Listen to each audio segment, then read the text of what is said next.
Today we're going to be unboxing and inspecting this Rolex Explorer 2 Polar Dial. I just got this on trade-in. My name is Brad from Risk Game Miami if you don't know.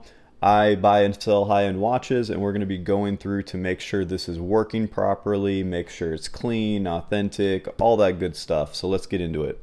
All right, I'm getting the last bit of the tape off here. From first glance, looks very clean.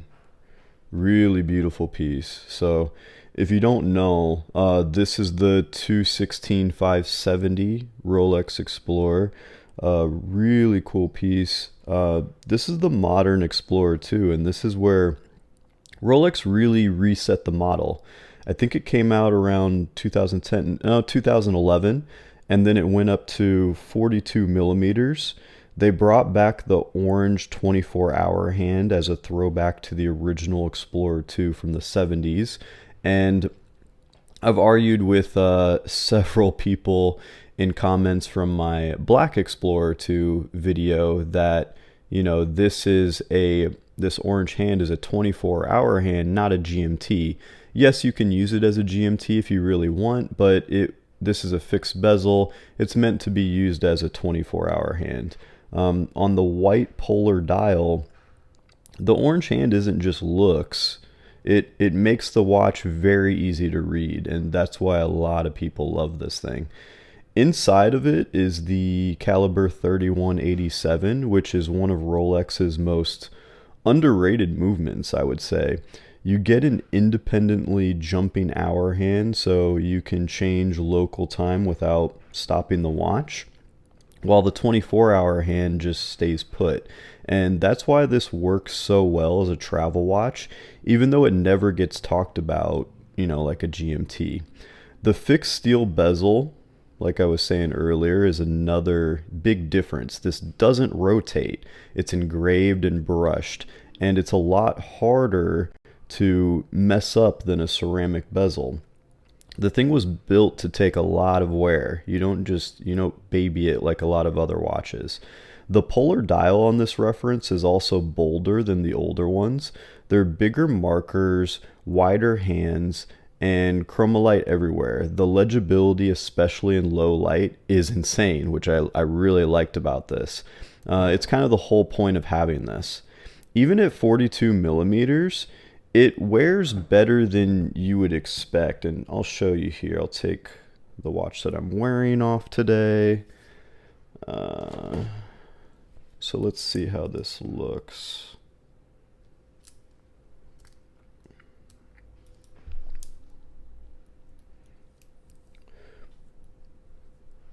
Yeah, it wears pretty good, I have, for reference, I have about a 7-inch wrist, and it wears really well. So this is all brushed, as I was saying earlier, but that's why clean 216-570s don't sit around long. It's one of the Rolexes that these move fast. It's one that people kind of keep forever. So let's get into kind of the functions and make sure everything is working properly on this thing. It goes without saying, I mean, this is 2018. I thought that was a scratch there, but it's not. It's just a little mark. This thing is super clean. So whoever had this, they definitely did baby it, which is great as someone receiving it. And something to look out for on these when you buy them, if you buy them pre-owned, is that you want to make sure, for other Rolexes, it doesn't really matter if they were lightly polished. For this, you can't really polish this bezel, because if you do, it's going to be super obvious. And this one, as you can tell, is super clean. The numbers on here obviously can't be removed, so what are you going to do? Polish in between the numbers? If you mess up the bezel, you mess up the bezel. But this thing is tough. It's pretty scratch resistant, even though it's steel. And this one in particular is very clean. So So let me show you how to set it. So this crown is obviously screw in. We're going to unscrew the crown. There we go. And the first thing we're going to do is when we're in the 0 position, can wind it of course. I always like to get a feel for the wind, and believe it or not, when you've done this thousands of times, you can kind of tell whether the watch is healthy. Not always, but you can tell if the watch, if there's seriously something wrong by the way it winds. And this winding is very smooth, so I will expect there to be no issues when we do a time grapher testing on it. Yeah, this is super smooth. You can probably even hear it on the video a little bit. So now we're wound up. We're going to take it out one more position, if I can. My fingers are... There we go. Perfect.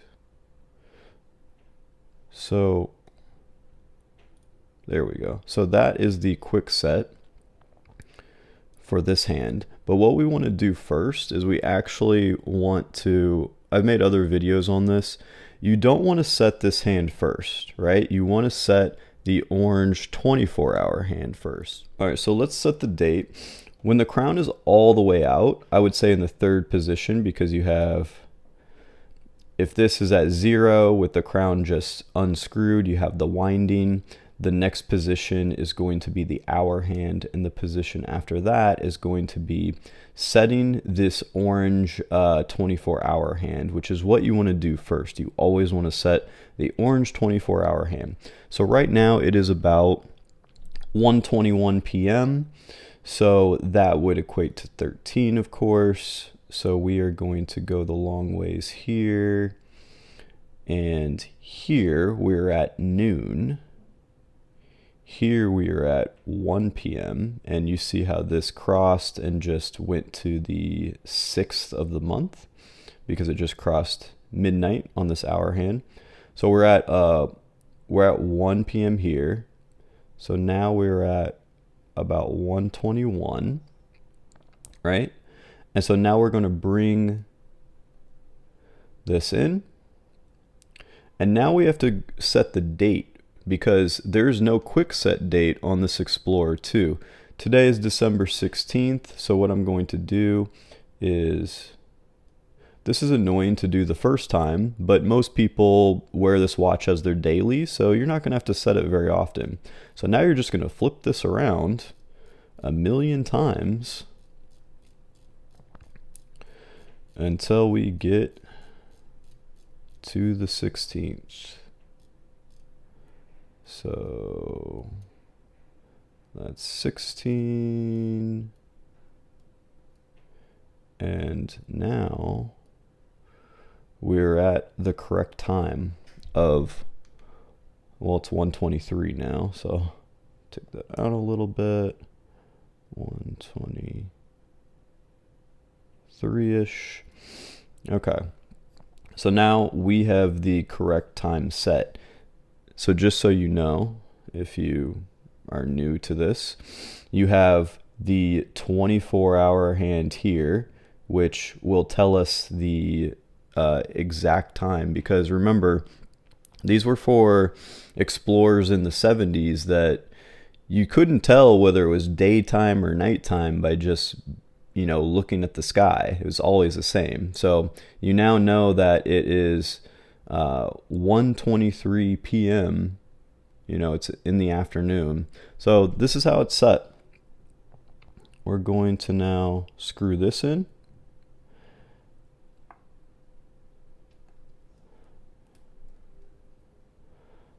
Inspect it a little bit more, and now, I mean, this thing is very clean. I'm gonna run a serial check, make sure everything matches on that after this video. Open the case back, of course, make sure everything's good there. But the only thing left to do now is to make sure the timing on this is correct. All right, let's see what we're looking at here. Coming out of the gate with 5 seconds, back down to 0 seconds. When you first put this thing on, it takes a little bit to adjust. Okay, so that's where we're settled. 0 to 1 seconds a day, which is perfect for this Rolex, of course. The amps are just a tiny bit low, but I would argue that, I mean, you saw on the video, I didn't wind it fully. So because of that, the amps aren't going to be all the way up. I'll rewind this again after the video, make sure that the amps are a little bit higher, but this watch is very healthy. It's a 2018 example. It's not going to need another service for a while. I think they serviced it a couple years ago, so this thing is good to go. So now we'll take pictures of it and put it up for sale after I open the case back, make sure we're all good there, and make sure the serials check out. So I buy and sell high-end watches every day. If you're looking for a Rolex like this, or Patek, Hublot, Audemars Piguet, really any high-end brand, you can DM me at Wrist Game Miami, or you can text me directly. I'll leave my phone number in the description. And if you found this video helpful, please subscribe, leave a comment. Everything helps grow this channel, and I'll see you guys on the next one.